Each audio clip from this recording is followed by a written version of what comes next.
का ना रे, हे काय तण असं मरणार नाही हो, आपण याला फवारूच ना. अरे खाला माय बापू, अरे तुम्हाला एखादा शपटाड घेऊन दे. मी दिवसभर फुकटची भाकर खाऊन रिकामात फिरतो की शेतात.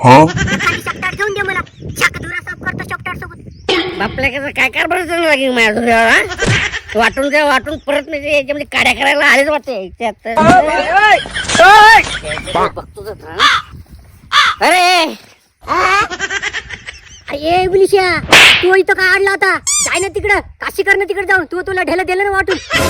वाटणी करताना तर बरोबर केली बापू. मग माझ्या धुऱ्यामध्ये काड्या काय करायला तुम्ही काय? अरे मरकी रे तिकडं. अरे तुला धुरा तिकडं आहे रे, काशी कर तिकडे जाऊन. मग धुरा तिकडे गेला, मग माझ्या धुऱ्याची आरती परती कोणा केली? हे कामं करायला गेला हे साधारा.